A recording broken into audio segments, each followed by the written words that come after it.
Welcome to the Level Up Artist Podcast. We're your hosts, Adriana M.A. and Jackie Sanders. We are two art professionals sharing for the advice and business lessons we have learned along our creative journeys.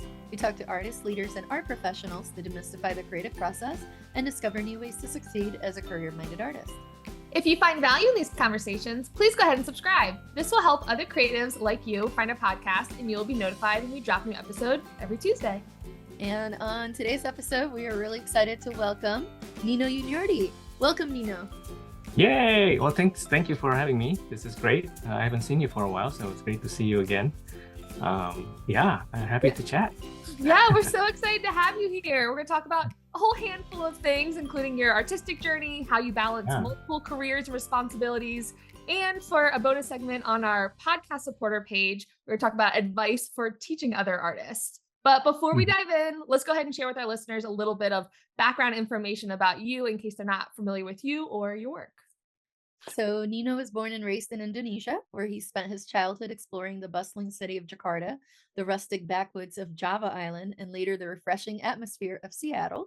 As a teenager, he drew inspiration for his artwork from the likes of Salvador Dali, Mr. Tino Sudin, an Indonesian artist cartoonist, and various design publications from around the world. His passion for art and design led him to immigrate to the United States, where he pursued his studies in graphic design and art in Seattle, and Arts Center College of Design in Pasadena, California. He now resides in Seattle, where he continues to practice his craft.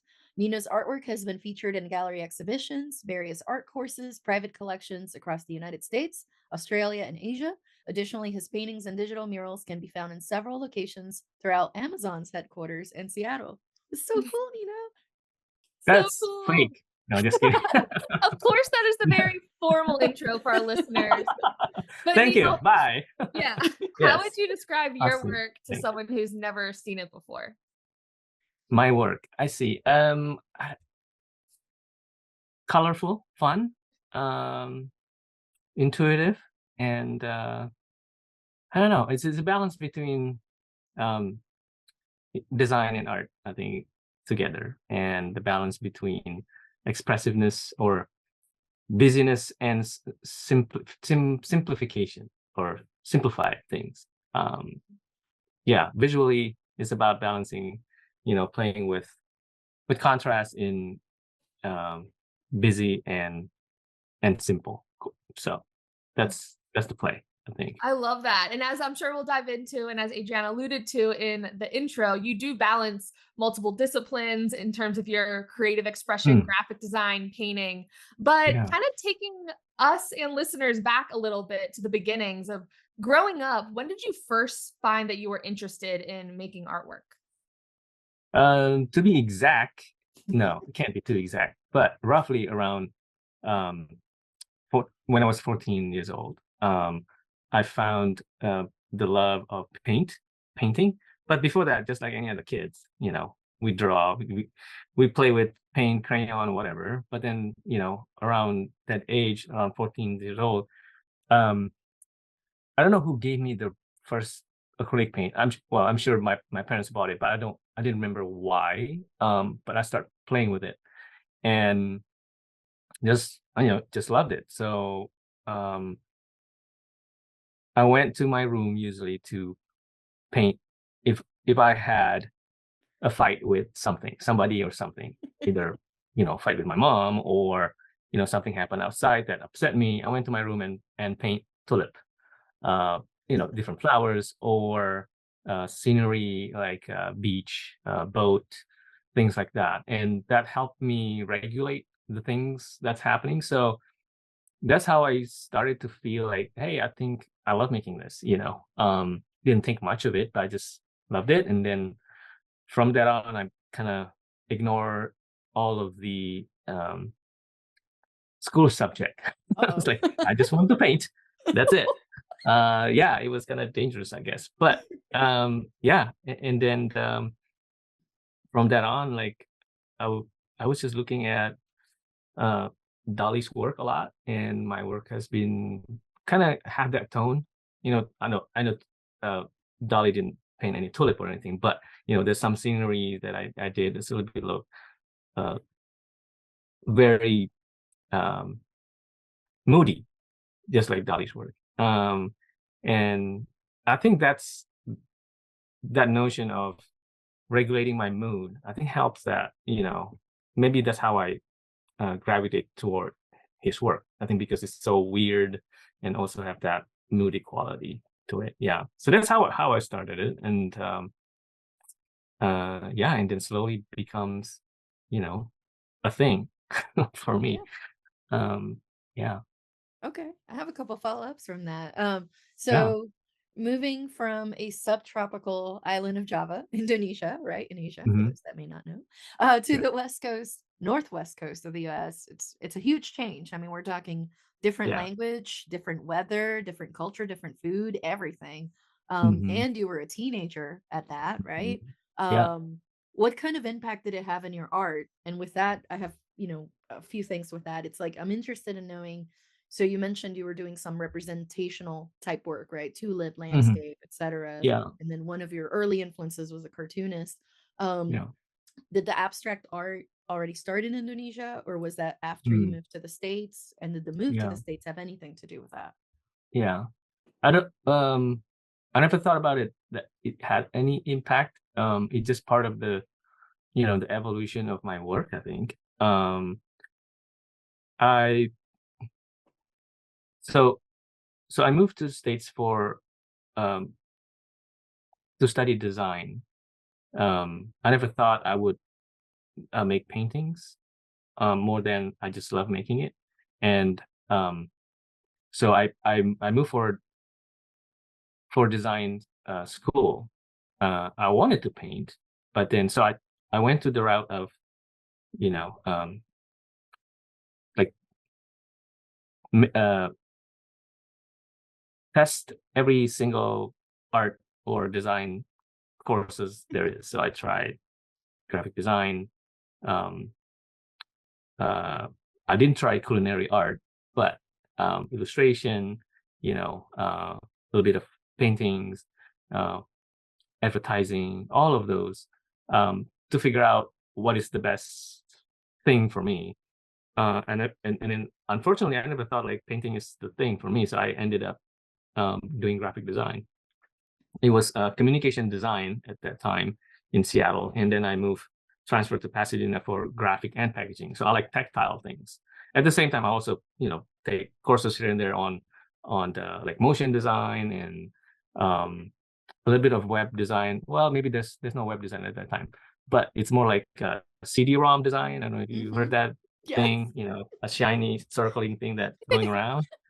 Uh, so yeah, designing the menu of the CD-ROM, it's kind of complicated at the time, but Uh-huh. juggling between a tactile thing that you make, like packaging design is the thing, 3D, and then so learning, diving into that world versus looking at, uh, digital art, Mhm. digital design. So balancing between the two. I mean, I always conflicting. I don't think at that time I don't feel like digital art is enough for me. So that's why I went to graphic and packaging.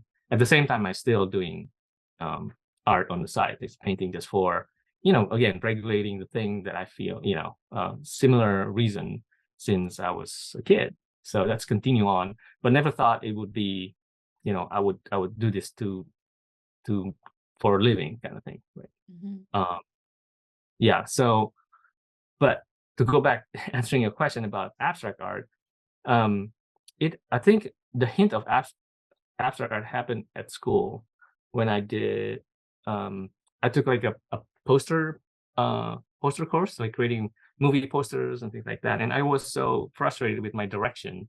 And I thought like, I don't care about this anymore. I just make stuff and write a lot of things.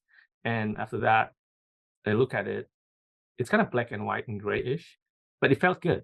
It's wow, this is kind of um it just felt free at that time, and I didn't think much of it. Okay, that's just one of the um, um, assignments that I have to finish. So that I finished that and done. That's it. And then I think the feeling of freedom of making things like that, it brought me back to, I think I want to do that style a little bit more. Um, like maybe I don't know, 8, 10 years afterwards. But yeah, yeah. I mean, I always thought, I think, I always thought abstract art um, was not, I don't know, it's hard to explain. And then I didn't think that it was a valid thing to do. I think for myself, I didn't feel like, maybe you're faking it. It's just abstract art. You need to do some representational work Mhm. to call myself, you know, a legit A artist. legit artist, yeah. Yeah, because you don't make something that look like the real thing. So I think Yeah. that I was just trying to avoid that for a long time. And yeah, I don't know. I think it just happens to starting to see the value of abstract a bit more when I get a little bit older, I think. Yeah. But it's not because I moved here from the tropical place. I don't think that is at all. But definitely I have more opportunity here to to explore that. Mhm. Uh I think. I think if I look back, if I stay there, it might be less. Also the environment that I'm in matters. I think Mhm. if I stay back, um I never thought that art is a worthy thing to do, meaning like you want to do something more practical, meaning you help people by being a doctor, being an Mhm. architect, being a thing that's look black and white, you know. You make A and then you can help them do this to solve the problem. And art growing up is a more like a luxury thing. Like are you Mhm. making things Hobby. people don't care about it or don't know what to do with it, would people actually buy for it, and then that never registered to me it's worth making. I think because a move here, I think the environment would help also to see how people value art a little bit more. Mhm. Um, I know, but right now, definitely, I think it's better over there. People value art a bit more. I can't really compare exactly how more or less, but yeah, that's how I felt when I, growing up about Yeah. that. Yeah, Yeah, and that makes a lot of sense. Like it's been, I don't know, 10 years since I last went to Java and actually Jakarta and everything else. yeah, And not just in Indonesia, just in Southeast Asia in general. mhm, I didn't see a lot of abstract art, period. Most of it mhm, was representational. But mhm, growing up in Puerto Rico, that's where the parallel is. It's the same thing. A lot of yeah, it, or the vast majority of it, is representational. And then any abstract that we are exposed to, it's either generic, like something you see at Target or mhm, Walmart. So it's mhm, not necessarily the best quality, or it's maybe in a book, but it's not like, oh, I went to a museum and there were all these giant abstracts where there was a Rothko that I could interact with and then understand why abstract mhm, has a value. But same thing, I grew up with that idea of no, it yeah, has to be representational, not knowing that if, and we're not going to unpack this because this would be a very, very long episode if we did, but that whole idea of even some of the most famous artists that ended up going abstract were representational and used that as a phase. And mhm, abstract has been around for over 100 years now at this point. So it's not mhm, new. It is yeah, valid and it explores yeah, certain things that representational doesn't in the same way. So it's like it mm, has a value. But yeah, I'm with you on that. That's yeah, why I was curious about asking you that question because I'm like, at mhm, least for me, moving from another tropical environment, but moving yeah, from Puerto Rico to the States, I never saw as many abstracts as I do mm, here. And yeah, obviously we're in a different corner from you. You're, northwest, we're southeast, yeah, but there's a lot more of it now, especially in the last 10-15 years than there mhm, used to be. So yeah, I think you're right. I think that also makes it a little bit more comfortable is not necessarily the right word, but makes it a mhm, little less intimidating for us to even try abstract Mhm. because we're yeah, like, okay, there's not saying there's more like what I do, there isn't, but there's more of us abstract artists that work colorfully and we have all these things that are vibrant and we're trying to express and not mhm, just, oh, the only paintings are of a barn and a pickup truck and a farm yeah, field and that's it. yeah, yeah, yeah, Yeah. Then we yeah. would stand out like a sore thumb. Yeah, I think it's just part of the evolution of personally just getting more comfortable in my own skin kind of thing. This is what I Mhm. do, I like to do, and um, you know, I put it out there, and it's on me. meaning if people don't like it, I can't be mad. I put it out there. You know, Exactly. uh, and like everything else, my art is not for everybody either. Everyone have their own, Mhm. you know, taste and preferences and stuff. So, and it should be okay with that. But Yeah, yeah, that's so true. And I think it's one of those, as we've been talking about, that difference between the balance of abstract and representational is that I feel like in ways in social conversations or historical conversations, it's kind of undeniable of, oh, this is a human figure someone painted mhm, and it looks exactly like it would in person. Therefore, they're yeah, talented, they have skill. yeah, Versus abstract art, it can be a little bit more nuanced or it can be less obvious to the quote unquote yeah, untrained eye. mhm, And we actually had a artist, Pete Sack, on the podcast recently, episode 101, where he was talking about he used to do all representational and then switch to abstract. mhm, And that stark contrast is something that's mhm, interesting to balance. And even now, I'm working with a group of students at a magnet school here in Raleigh, and they're still in elementary school, the young sponge of creativity. But it's yeah, interesting because the class is geometric design. And so uh-huh, being an art class, it's kind of like a niche topic, but it's interesting seeing how some of the maybe traditional, like good at art kids are mhm, kind of struggling with it. And then the mm. kids that maybe struggle with art typically are like loving it because they're like, I Just go can't draw. crazy. Right. They're like, I can't necessarily draw like a cityscape or a barn Yeah, or a yeah, figure, but yeah, like removing those pressures of realism is so interesting. And so I'm curious, yeah, we're going to talk about that balance of your design career and then your creative practice in a second. But I want to touch yeah, on too, developing that unique art style for yourself with maybe without that foundation growing up of having the abstracts to look at, or how did that process come about of your work now, of gaining those creative influences, developing your unique style and mm, fun titles, because we mm. absolutely love the titles of all your paintings too, some food inspired titles. Yeah, yeah.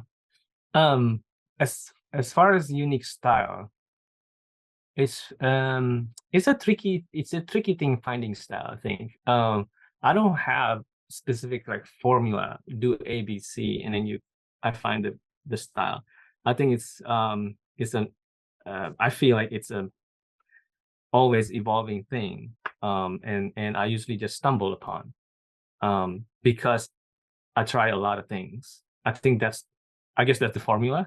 Um, I have to be able to be okay to stumble along the way and try it out.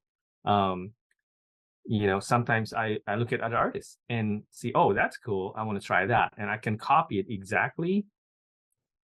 And the reason copying is to learn. It's not to copy and to sell. It's more like, oh, how did she did that? Let me try that. And oftentimes I can't make it exactly, but I accidentally found a different thing from that exercise. So I tried to copy A and becomes a Z.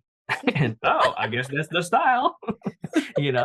Or I just have to be able to say I can't do it exactly, and I'm just gonna go wow, go whatever, and that's become the it. So I guess that reminds me of when I talked to you about creating that poster. I was at school. Having that frustration sometimes is good to kind of break out of that comfort or break out of that rut. It's just the painting could feel, I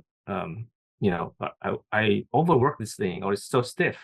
And then you just say, I don't care anymore. Bam, bam. And then go, oh, okay. Or sometimes you go, oh, okay, that sucks too. But it's the idea of like, it's okay to break it up. It's okay uh, to try new things. I think that's what I like about abstract. I think it just there's so many avenues to try and to find the style, and to me, this also the style is always evolving. I guess the way I look at it is just like any, I don't know, musician or a fashion designer. They have a style. They have a seasonal. Okay, winter season. This is my style A, and then the next season I'm gonna A plus one. So there's still a continuation of the style, or I can completely change the style. But it's always the possibility feels endless to me in abstract painting. So the way I see it, I think from, I guess, even 3 years from now, my style could be different, and Mhm. that's, that's, to me, that's freeing, because it's all about just following curiosity and continuously exploring and settle on certain things, try to sell it. If you can sell it, great, that's the cherry on top. But it's more about just exploring and understanding myself, like what I like and what I don't like. That's the biggest thing. um so did I ramble enough there? What was the question again? No, this is good. This is good. One part though to bring back that Jackie was asking about too is like you have some fun titles. So where's the Title, there food you go. titles Yeah, coming from? Tell yeah, us yeah. Okay, more. okay. Good. Yeah. I think the fun titles is me just trying to go back to my roots of being a kid. You know how kids sometimes they just blurb out nonsense. That's like, I guess, in a sense, that part of it, a fun things in it. Um, I always want to bring that aspect of youthness in the work, um, because the world is just so serious already, and I just try to put a little bit of fun to the work. So that's kind of the kind of like the premise of it. But I don't know if the reason of the food related work was actually, if you dig deeper, it's more of a serious subject for me. Um, it's about differences of you know uh, people, and that's why the title, or different ingredients together, right? And again, the reason why I paint those things, or coming up with those titles, I try to, I guess that's, it's going back again to the reason of I paint when I was a kid. It's going back to, go to my room and paint. It's a healing process for me.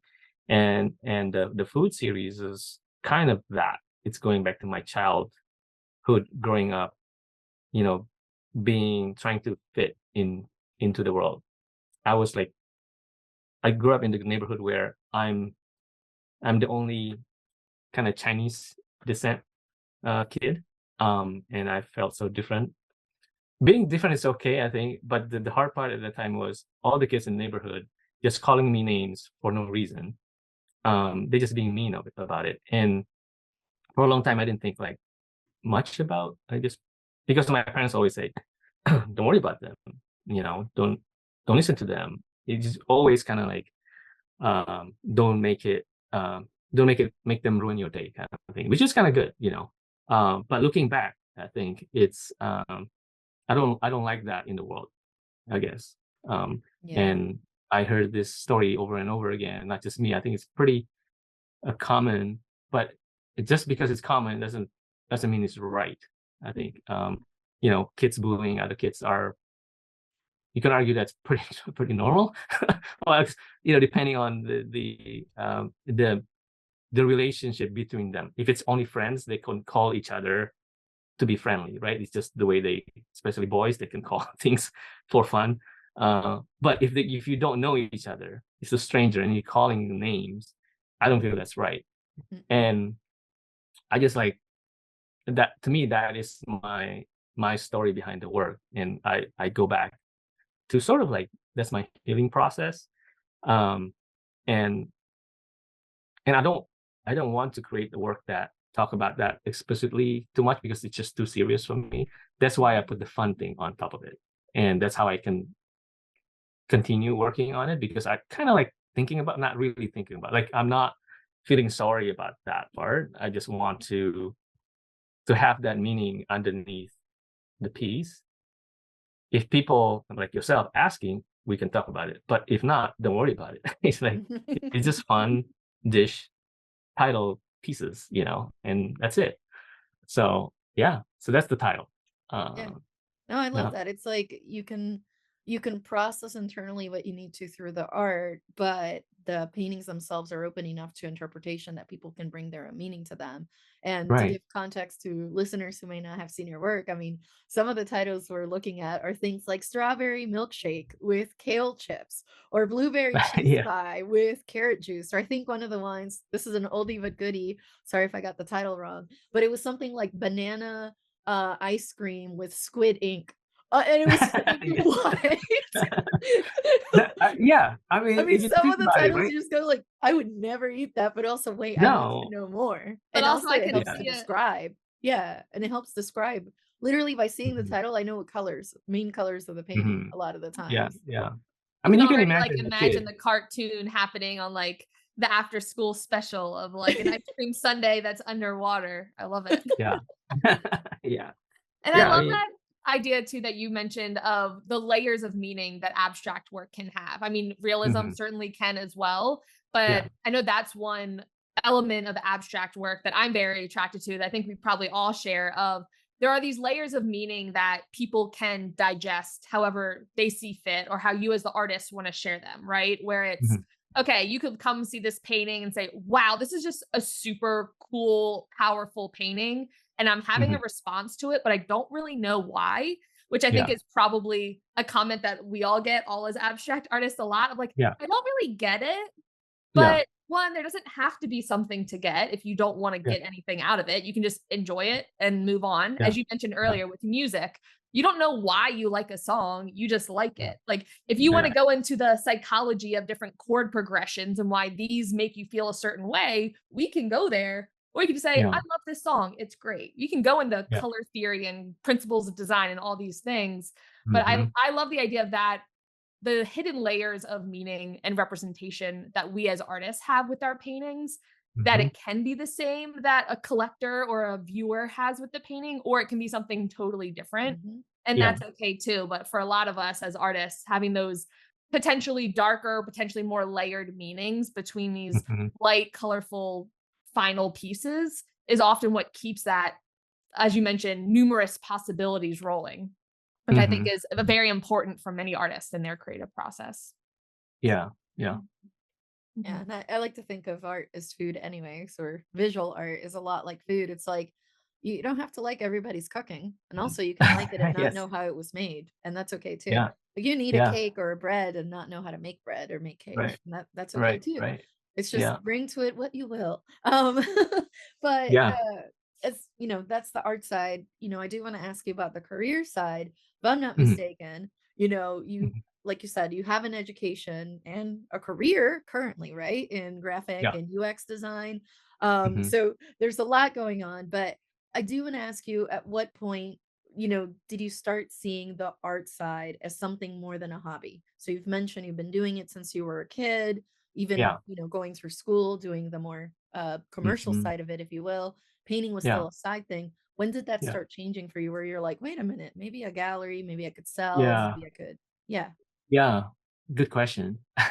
Um, I think around 2017, I found out that my old friend who I went to as an exchange student in the States had been battling cancer for a while. It turns out to be pretty high stage. So she contacted me that she saw a post about painting. I just paint at that time, it's still kind of like hobby, put it up and then she said, I want can you help me create a cover page because she knows that I'm a designer, cover page for her um, um, uh, a book she was working on. So yeah, I think it just at that time I was a little bit kind of surprised by how active she was and with all of these things that she has to deal with, going to chemo and all this. It's painful. I can't handle like going to the dentist and wait for 2 hours, now. And yet this person could have to, can deal with it and go to the hospital almost weekly and waiting and all this stuff, waiting for the I think it just triggers me that, well, maybe I should do something with my painting because this person inspired me to do like what she's doing. She's already kind of battling but still making books. Like, what? Okay. That's awesome. So I think from that on, that's just a seeds of inspiration. So I start making more. But at that time, I make the paintings based. It's almost like an act of prayer for her. So I had a series called Strength. So it's based on that. Um, Wait, was it the title Strength or the title of the series? I don't remember anymore. But here's the point. It's like based on that. So I did a lot of drawings and it's already abstract at that time.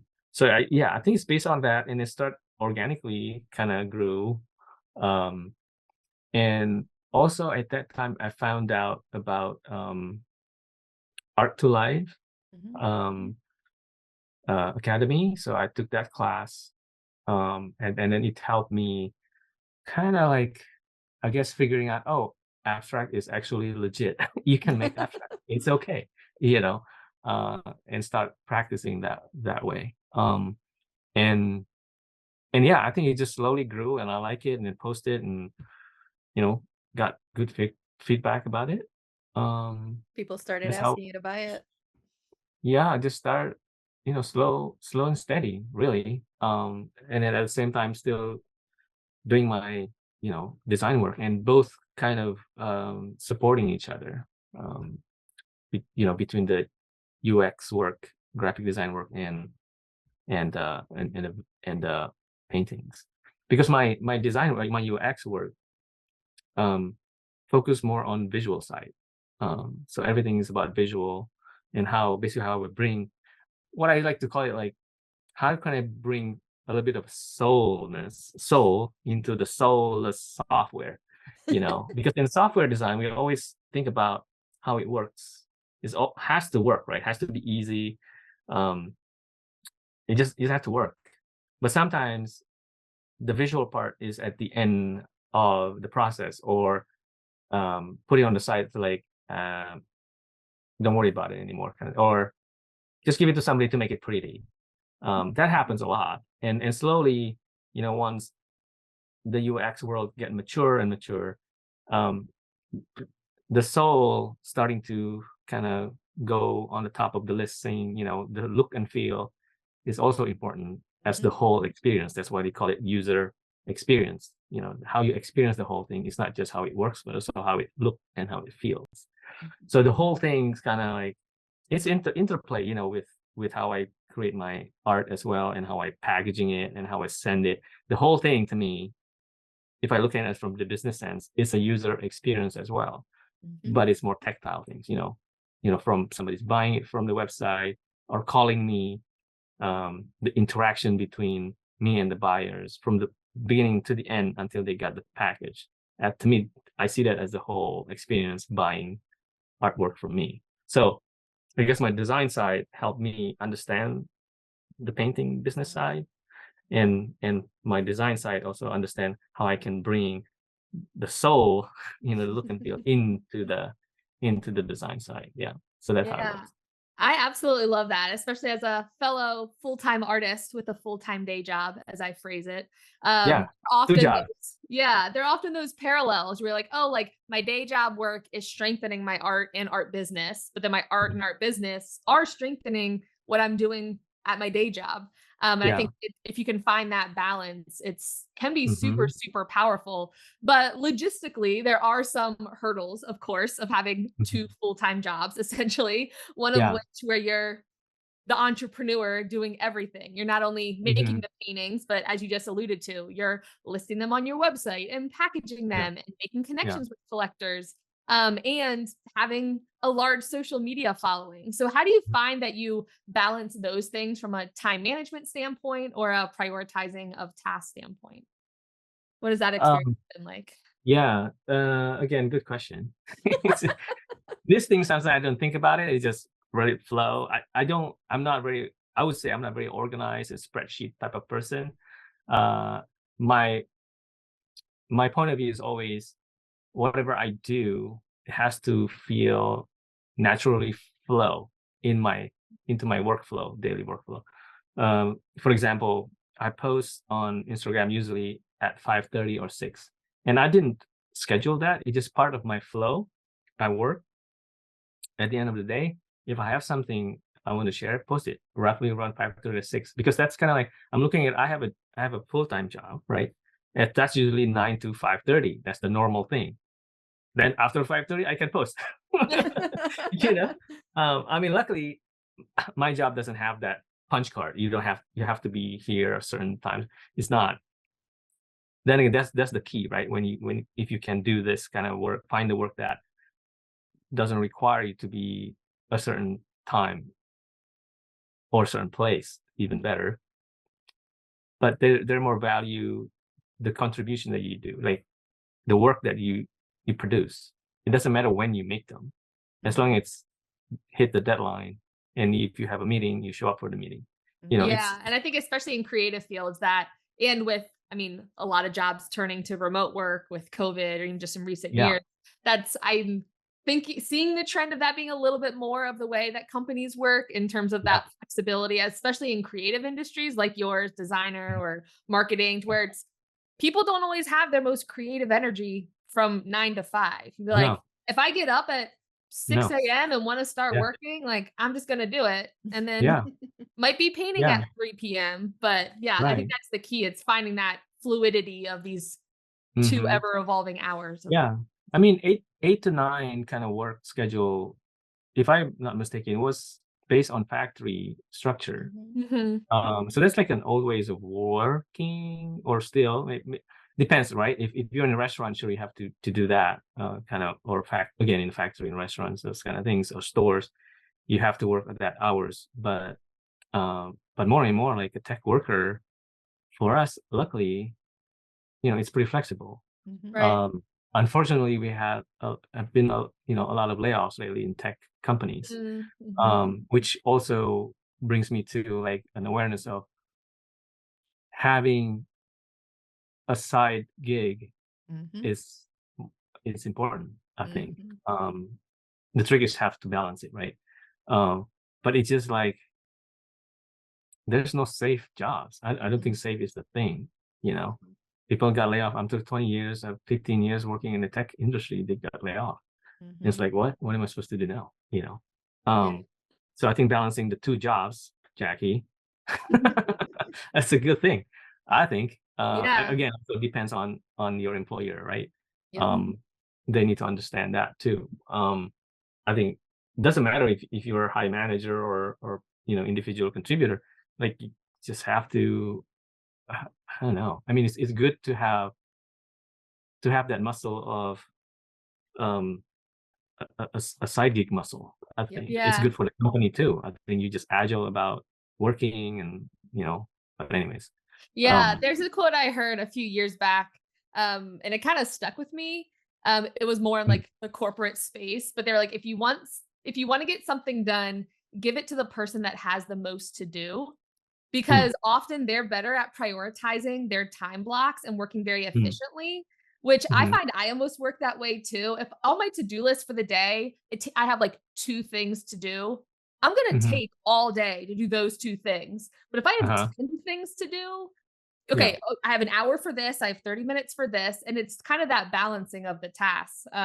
And so I feel like yeah, as someone that balances the full-time day job and a full-time art career, we get questions mhm, a lot of if people have advice for us in that realm. And I think you yeah, you touched on an important point there of one, of course, if they're your main income stream is a day job, like prioritizing that for sure, yeah, understanding timelines and expectations, but then also understanding where you can be flexible with your time, with the yeah, understanding of you're always hitting deadlines, you're always showing up to meetings, you're not like the stereotypical or what people perceive as working remote but slacking off. It's as uh-huh, long as you get your things done and mhm, everyone's on the same page and you're yeah, delivering, yeah, it's totally possible. I think that's the big caveat of then yeah, having the days where maybe you are painting more than you're necessarily doing day job work and mhm, having that mhm, balance, which yeah, I think is super yeah, important and powerful as a yeah, worker muscle, as you mentioned, having that yeah, drive to have your side yeah, hustle. yeah. I mean, it also depends on how you let's say you're a painter, how you paint. Mhm. daily. Um, I I try to paint daily, but not lately really. But when I paint, I don't it didn't take me like an hour and a half per session. It's usually the most is 1 hour. Mhm. Um, the least is like the shortest is about like 15 minutes, and this is the computer is here. This is why I do my UX stuff. The wall is over there. That's what I Mhm. paint. So if I have in between things, I want to take a break. I look at the painting, something's wrong with that. Okay, just let it be. But oh, hey, I have, a break. Uh, There's no meetings. I just fix something, blah, blah, blah, blah, and then come back. And that's it. So Mhm. it's always continuous balance between these two. Now, if I have my studio is outside my home, I mean, that's a different thing, right? You have to schedule when to stay there, when to stay here. Mhm. So that's a little bit tricky.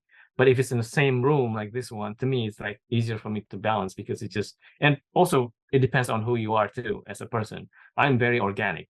My work is very organic. The way I work is very organic. I'm not structured at all. I think my structure is in my head, but it's a very flexible structure, like Jello. They go like this. They don't topple that really easily, but it's structured somehow. Um, Yeah. yeah, but so you just need to know who you are, and work, you know, tap into the strength. If you like spreadsheet, do it that way. Like you have schedule that way. Me, no, it's stressing me out if I look at spreadsheet. Like, yeah, uh, but yeah, I mean, as far as like, for example, producing um Instagram reel, I don't have schedule. Or I need to paint because I Mhm. need to paint anyways. And I put my and it's really simple, just iPhone, put it on a tripod and hit time lapse. That's it. So it's not an extra work, it's just part of the work. And then after that I look at the video, and it's usually pretty short. You know um because for Instagram you don't need that long anyways, and add music or whatever, and done. It's part of the Yeah, it's part of the practice actually. Mhm. It's not an extra thing. Um, so Yeah. Yeah, and I like that a lot of what you mentioned, going back to one of the important things you noted, was if you only work for one employer, you're literally putting all your eggs in one basket. And if mhm, you're doing your regular quote unquote job plus a side gig, you already know how to balance more mhm, than one, set of responsibilities from different people. And yeah, all I can say is, as someone that did make the switch from doing both to just doing art, I still uh-huh, work for 15 different people, So I mm, have like, oh, for this teaching gig, for this mural, for this painting, for this commission. So now the yeah, biggest difference is, instead of having one quote unquote employer with a safe yeah, check, I have 15 I have to yeah, deal with. So yeah, like that is good practice to be able to balance that. But the also good thing is, if one of them says, I don't have money, or mhm, we didn't get the money for completing this project, well, I'm not mm, stuck with, I don't have a job. I have 14 others that I'm working right, with. right, And it's yeah, like almost like salespersons that are not on commission. You have to mhm, keep that pipeline going. And honestly, right, I feel like that's the biggest difference, because I know folks that are in the corporate environment, they don't get a base check either. They are even though they work for one employer, they don't have a a base pay. They literally are 100% commission, and they're doing the same thing. oh, Oh oh, yes. okay, Oh, I came from the finance world, and many of those advisors, they don't have a uh-huh, base pay. They have to get oh, new so clients. They have to got generate it, leads. So I'm like, in mm, many ways, artists that are doing this, whether on the side or full time, you're doing the same thing. Because even if you're doing yeah, art I as a see, side gig, you have to do the same thing. Am I going to sell online? Am I going to sell in person? Am I going to do a course? Am I going to do it through the mhm, gallery? Again, you're yeah, doing the same thing. It's not just you, you're depending yeah, on other yeah, people too. So yeah, yeah, yeah, that's good practice. I'm glad you mentioned that. Because I feel like when you said, tech and obviously displacement, that's never good. But at least for the creatives, I think we're in a better position, because we're already used to working with multiple clients as part of our job, multiple projects and things. We're already balancing that in mhm, many ways. So we're a little bit more flexible and better prepared than someone yeah, that just works 9 to 5 in front of a computer in a cubicle all day long, and that's it. yeah, yeah, That's it. yeah. I mean, I think like I don't know. I feel like for a while I thought you know, you get this messages from the world saying, uh, be a full-time artist Mhm. is the if you want to be successful. Nope. Yeah, I think more and more I learned that it all depends on what success to you is. Different people, different criteria, I think. And I think you just have to find that what that is. And I mean, I still feel, you know, from time to time, I wish I do this full time, you know, be honest with you. That's the thing. I think it would be nice. But at the same time, the work I'm doing with the design is also good work. It's Mhm. important work. Um, it's also helped me relieve some pressure in my art so I can create more freely. Um, so I think if someone's looking for one or the other, I think it's just I'm talking to myself too here. It's okay to have both. It is okay. Yeah, yeah. You can Nobody be a says. professional artist with either option. It's not in one Yeah. or the other. It's you can do either one. And you can switch back and forth. There's artists we've interviewed on the podcast that have Mhm, worked full time and mhm, then have gone back to work for somebody else and still make art and then back to full mhm. time. Like they'll switch back and forth because it also depends seasons of life, if you have a family to support, what Yeah, does your financial responsibilities look like, mortgage, car yeah, payments, student loans, like it just depends where you're at. So neither one, it's not one or the yeah, other, and you can switch yeah, back and forth depending on your situation. So that's fine. But you actually read my mind, read our yeah. mind, because one of the Yeah. questions that Jackie and I ask every guest on the podcast is, how do you define success as an artist? So I think you mentioned that you're Huh, you're still trying to figure that out. I know everybody's yeah. answer is different, but what would you Mhm. say is a, I don't know, baseline answer for you on that one? I would say, uh, for me is finding the finding this, finding the joy in the making for a long term. Um, like, how can I, um, always finding that juice to keep making, forever? To me, that's a success. And I feel like I found that, code. I cracked that code for myself. Uh, so in a sense, yeah, I'm successful. Just kidding. Mm. Uh, I mean, just from that point of view, I think, but internally, that's how I feel about what I'm looking for. I'm not like 100% there, so, up and down, definitely. Um, but if I look at it from the external things, I think sometimes I feel like if I can do it full time, that's a sign of success to me because there's metrics in that. I'm just not gonna lie, it's um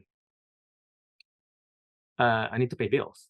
Mhm. If I my criteria was like if my art it can match or surpass my other job. Mm. I mean that's pretty practical thing to think about. When can I let go of this other? Let's say you have like I have two jobs basically, right? Yeah. Ideally, I can do just one because that's really some load. But right now I'm not like suffering. I'm actually having fun with both. Mm. Mhm. Uh, but I mean, from time to time, I feel like I just want to do one. Yeah, it does get even if you don't feel like you're getting, like, totally burnt out from one or the other, it obviously is a lot to manage. Yeah, And it is that understanding of kind of exchanging one income to sustain your lifestyle, right? yeah, yeah, Of, okay, assuming overhead's not gonna change, your mortgage or rent's not gonna yeah. change, your going out budget, like, when you're looking at finances to maintain the lifestyle I have now, Hmm. directly, replacing it, and then consistently too, right? That's one of Yeah, the yeah, the many yeah, roller coasters of being any type of entrepreneur, yet alone a yeah, creative product, so to speak. yeah, It's, yeah. okay, well, if you match your day job income 1 month, can you trust that that's consistent? Mhm. Right. And so that's what I think is often that Yeah. hard point for people to quote unquote Hmm. make the leap, so to speak, but Yeah. it's Yeah. definitely factors to consider Right. when thinking of potentially not juggling 2 anymore. Um, Yeah. I know one mental shift that I've kind of made that's helped for you or any of our listeners is basically thinking of my day job as just another income stream of my art business. And Mhm. so you have like original paintings or courses or teaching art products. And then Yeah. I happen to do digital marketing for small businesses. Like, Mhm. and Yeah, currently, yeah. and so thinking of that and then slowly like decreasing that as others increase. But Yeah. Yeah. yeah, but Exactly. yeah, rather than looking, I guess, towards your future of that within your business, looking Mhm. back for a second, what is one piece of advice that you wish you had heard before you ever got started on your creative journey? Oh, advice that I got. I wish I got. Think about the creative journey as an entrepreneur. So it's a business making thing. It's not art making. Mm, Um, because yeah, I wish somebody said that because for a long time when I started, I feel like art making is this romanticized idea of making art, like paintings. I'll just paint all day. Somebody will buy, and somehow I can I can pay the bills. you know, yeah, that's not true. So I think art making is just like having a business, like having a restaurant or whatever. Having a business is a different mentality. Especially for me, it's like I kind of grew up in corporate world. I didn't do a lot of freelance work, not much. I tried. Yeah, I mean, it's a different mentality when you work for somebody. It's kind of like it's true. It's kind of safe in a way because it's based on project, right? You work. It's guaranteed. The pay will be there month to month. You have this project. Sometimes the project is handed to you. This is the project. Get it done. Done. It's easy. It's like task based. Mhm. If you get sick, somebody will cover you maybe, and come back and pick it up. There's a mechanism in there to get you going without it stretching out too much because it's part of the company. And then slowly you're trying to figure out how to get up the level and grow from that. But art making, you if you're sick, who's gonna cover you? No one. It's the different thing. So I think I realize more and more now, like having this art making and um, the art club is on you. It's on like if you don't work, it's nothing's gonna work.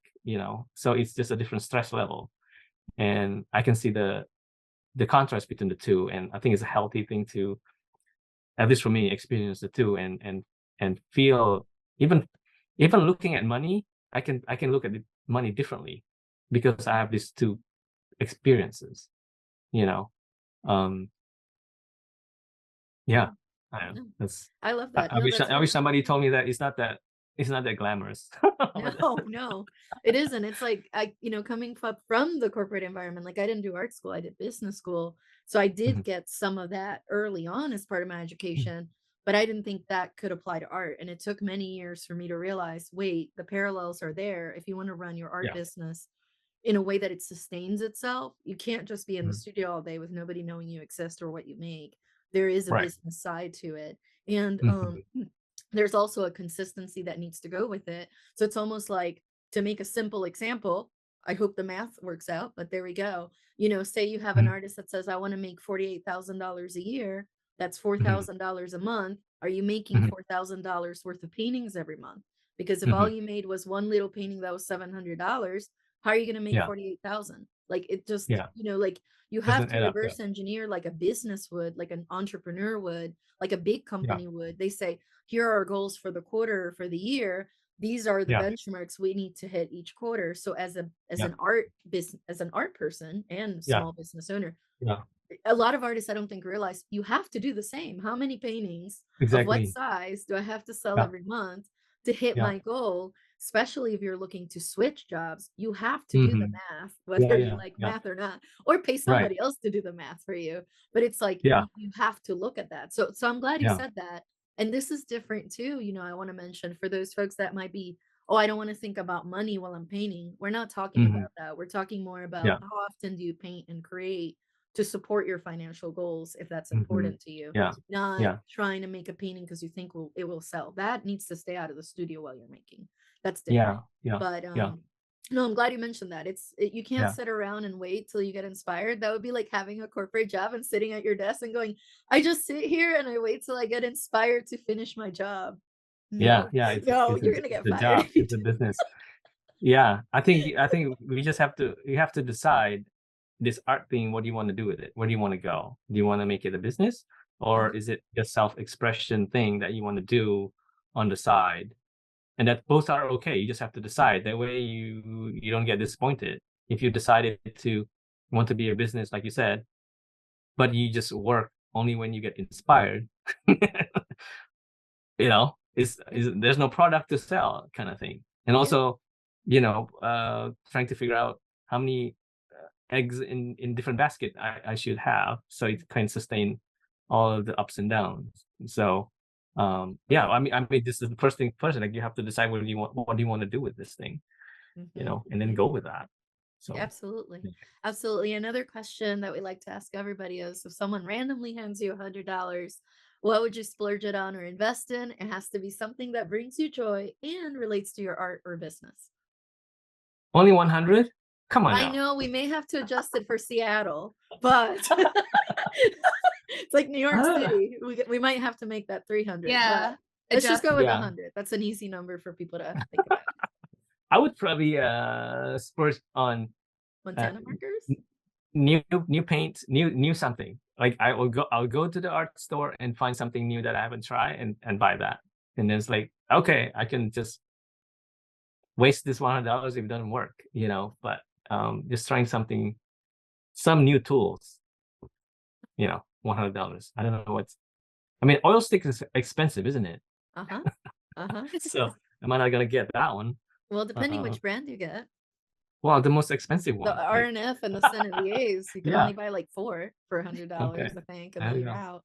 Woo. Yeah, Oh, but no, that's amazing. Well, thank you so much yeah, for that. Are there any yeah. exciting projects or exhibitions or things that you have coming up in June and afterwards later in the year?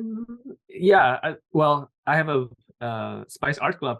I'm planning on reopening that soon. Don't have the date yet, but yeah, I'm slowly building that because I just believe in um the purpose of it, and also a place for everybody to grow, myself included, and grow into that together.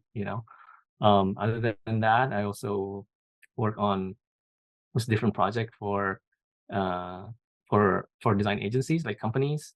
So that's going. So a lot of behind the scenes stuff. I don't have any show. I might have a kind of group show. It's funny how we look at it as a show. Yes, you can look at an art show, but at the same time, depending on the gallery type, it's just a part of them rotating their Their product, stock. and I'm part of the Right. product. Yes, you we know, are. yeah. So in May, I might have some pieces out at Ryan James Gallery here. I just drop off new pieces there, so he might put it up as part of the, you know, um, rotation. So Okay. Well, very um, exciting. yeah, Well, that's for yeah, for our listeners, if they want to stay connected with you, learn more about Spice Art Club or these shows that you have in the future, where and how can they stay connected with you online? oh, Nino Yuniardi. That's the handle for my Instagram. So uh, NinoYuniardi. Yeah, pen. Did you write it down? So from Instagram, I have the link tree in there, so you can go to my Splash Art Club or my website in there. So Perfect. if you want to go straight to my website, it's nino.studio in there. So Nice. yeah. So cool. Well, awesome. Cool. Thank you so much, Nino. We'll make sure to link Thank all of those things in the show notes. Also, would you mind staying with us a few extra minutes so we can discuss advice for teaching other artists on the bonus segment for podcast supporters? Cool. Well, thank you for having me. Yeah. This is great. Awesome. For our listeners, if you want to become a supporter, head on over to levelupartist.com to find out how you too can support the Level Up Artist podcast. And if you want to stay connected with us between episodes, share your feedback, or have a question you would like for us to answer on the podcast, you can reach us through social media. I'm at May Art across all platforms. And I'm at J Sanders Studio across all platforms. And if you want to follow the podcast, we are at Level Up Artist on Instagram. Thank you so much for listening. We'll talk to you next week.